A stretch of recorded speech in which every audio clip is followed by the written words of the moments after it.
కానీ పాలు రావాలి. మేక లేదు కానీ మటన్ కొయ్యాలి.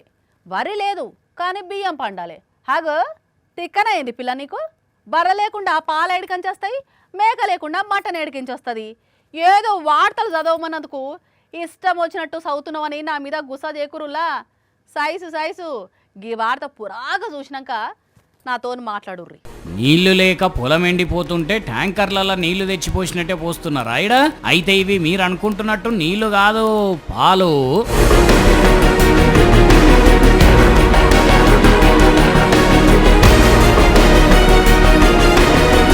పాలైతే అట్లున్నాయింది, మంచిగా తెల్లగా ఉండాలి కదా, ఇవేంది ఎట్లనో ఉన్నాయి అంటే తెల్లని అన్ని పాలు కాదు, నల్లని అన్ని కూడా నీళ్లు కాదు అన్నట్టు మార్కెట్లో దొరుకుతున్నాయి అన్ని పాలు అనుకుంటే మీరు కల్తీలో కాలేసినట్టే.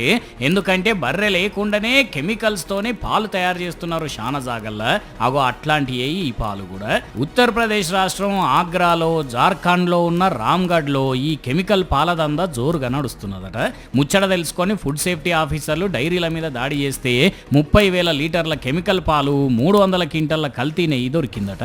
ఇవన్నీ కూడా గేదెలు లేకుండా తయారు చేసిన పాలే. ఇక ఎంత డేంజరో ఆలోచన చేయండి ఒక్కసారి. ఆరోగ్యం మంచిగా ఉంటుంది అనుకొని ఇవి తాగితే ఉన్న పానాలు పోతాయి. చిన్నపిల్లలు, ప్రెగ్నెన్సీ లేడీసో తాగితే ఏందన్నట్టుగా పరిస్థితి. మన కాడ కూడా అప్పుడప్పుడు కల్తీ పాల వార్తలు వస్తున్నాయి. ఇట్లాంటి వాళ్ళను ఒట్టిగానే ఇడిచిపెట్టదుల్లో. చూస్తుంటే బయట దొరికేది ఏది కల్తీనో ఏది మంచిదో గుర్తుపట్టుడు కష్టమే ఉన్నదిగా.